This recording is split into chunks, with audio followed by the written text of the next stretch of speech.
दोस्तों, शिक्षा का जो मंदिर होता है एक ऐसी जगह होती है जहाँ पर बच्चे के जाने के बाद माँ बाप एकदम बेफिक्र हो जाते हैं, क्योंकि वहाँ पर जाने के बाद बच्चा ना तो शिक्षा अर्जित करता है, बल्कि वहाँ पे एक उसको सेफ माहौल भी मिलता है, सेफ जगह भी मिलता है। लेकिन आज की जो मैं घटना सुनाने वाला हूँ, इस घटना को सुनने के बाद आप लोग परेशान हो जाएंगे, हैरान हो जाएंगे कि ऐसा कैसे हो सकता है। दोस्तों, आज की जो मैं घटना सुनाने जा रहा हूँ, ये है बिहार प्रदेश का अररिया ज़िले की घटना है। इसी क्षेत्र का एक स्कूल है जो 8वीं तक का है। स्कूल के प्रिंसिपल सुबह के लगभग 10 बजे गांव के एक व्यक्ति को फ़ोन करते हैं कि अनु को स्कूल भेज दो और उसके लिए थोड़ा छात्रवृत्ति और राशन आया है, लेके चली जाएगी। अमूमन प्रिंसिपल साहब फ़ोन करते ही थे, वो और बच्चों को भी करते थे, और उस बच्ची के पापा ने उसको बेफिक्री के साथ स्कूल भेज दिया। और वो बच्ची स्कूल जाती है और वहाँ पर जाके अपने प्रिंसिपल से मिलती है, और प्रिंसिपल साहब उसको फर्स्ट फ्लोर पे ले जाते हैं और एक कमरे में ले जाते हैं। वहाँ पर ले जाकर लड़की का एक एक कपड़ा उतारते हैं और कपड़े उतारने के बाद उसका बलात्कार करते हैं। लेकिन ये दिन और दिनों की तरह नहीं था, अलग था। 29 जून को जब वो लड़की स्कूल जाती है तो उसका गांव का ही एक लड़का उसका पीछा कर रहा था। वहीं पास में एक पंडित जी रहते हैं, उनका लड़का जब वो लड़की गांव से निकली तो उसका पीछा करते हुए उस कमरे तक पहुंच गया, और वो अपनी आँखों से वो सब हरकतें, वो सब गंदा काम अपनी आँखों से देख लेता है जो कि वो प्रिंसिपल उस छात्रा के साथ कर रहा था। और उसके बाद उस लड़के ने शोर मचाना चालू कर दिया। उस शोर को सुनकर गांव के सैकड़ों लोग स्कूल के पास इकट्ठा हो गए, और प्रिंसिपल के उस करतूत के लेकर गांव के लोग थू थू करने लगे। यहाँ बात थू थू तक सीमित नहीं थी। फिर गांव में एक पंचायत रखी जाती है। पंचायत में पहले दिन की पंचायत में कुछ नहीं होता है, कुछ फैसला नहीं होता है, और दूसरे दिन भी बस पंचायत रखी जाती है। 2 ही बार नहीं, 4 या 5 बार पंचायत हुई, और ये बात तब तक जुलाई का मतलब पहला सप्ताह भी आ जाता है, और ये बात गांव में ही नहीं, धीरे धीरे आग की तरह ये खबर फैलने लगती है। जब बात फैलने लगी तो वहाँ के नज़दीकी थाना महल गांव तक ये बात पहुँच गई। जब थाने तक बात पहुँच गई तो थाने की जो इंचार्ज थी वो अपनी टीम को लेकर गांव में गई और उस बच्ची को अपने कब्जे में ले लिया, और सरपंच के द्वारा उस लड़की के पिता ने संबंधित धाराओं में तहरीर दी थी, और इसके बाद उस प्रिंसिपल के खिलाफ संबंधित धाराओं में मुकदमा दर्ज कर लिया गया।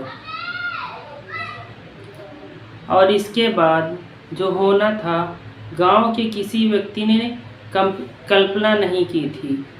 उस लड़की को मेडिकल परीक्षण के लिए भेजा गया, तो मेडिकल परीक्षण से पता चला कि जिस लड़की का मेडिकल परीक्षण हुआ है वो 2 महीने की प्रेग्नेंट है। 8वीं क्लास में पढ़ने वाली लड़की 2 महीने की प्रेग्नेंट है। जब ये बात गांव वालों को पता चली तो सब लोग हैरान हो गए। मेडिकल परीक्षण के हिसाब से पता चलता है कि उस लड़की के साथ जो हुआ ये पहली बार नहीं हुआ था, ये पहले से ही उसके साथ हो रहा था।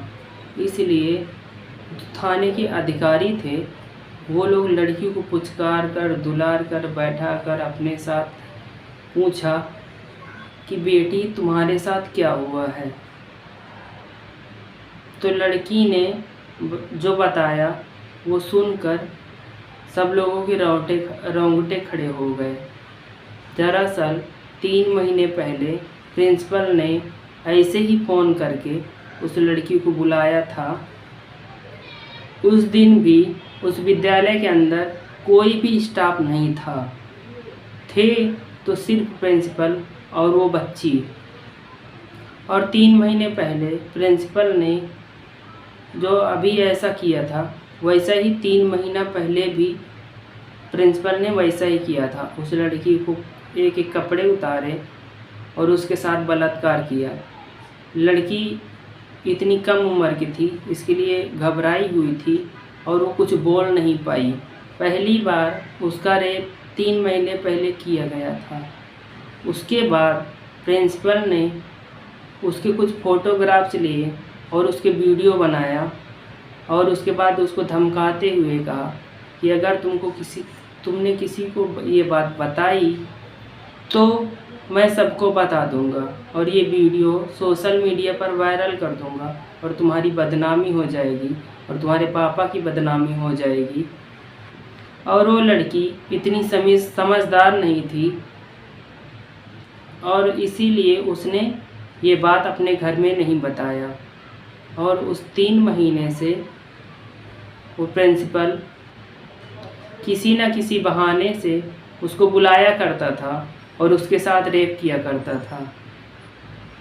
फिलहाल उस प्रिंसिपल के खिलाफ संबंधित धाराओं में मुकदमा दर्ज कर लिया गया है और उसके ऊपर पोक्सो एक्ट्स की धाराएं लगाई गई हैं और साथ ही इस मामले को फास्ट ट्रैक कोर्ट में चलाया जाएगा ताकि आरोपी को जल्दी से जल्दी सज़ा हो सके।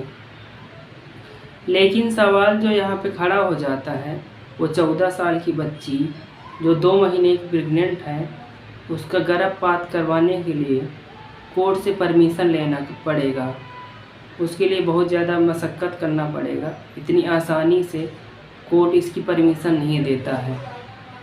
दोस्तों, अब ये स्टूडेंट्स के साथ ये सब बात आम बात होती चली जा रही है। यहाँ पर माँ बाप को अपने बच्चों का ख़ास ख्याल रखने की ज़रूरत है कि ये जिम्मेदारी बनती है कि अपने बच्चों पर 24 घंटे नज़र रखें कि कहीं उसके ऊपर किसी गलत आदमी की नज़र तो नहीं है और ऐसा ना हो कि कल ऐसी घटना किसी के घर में हो जाए।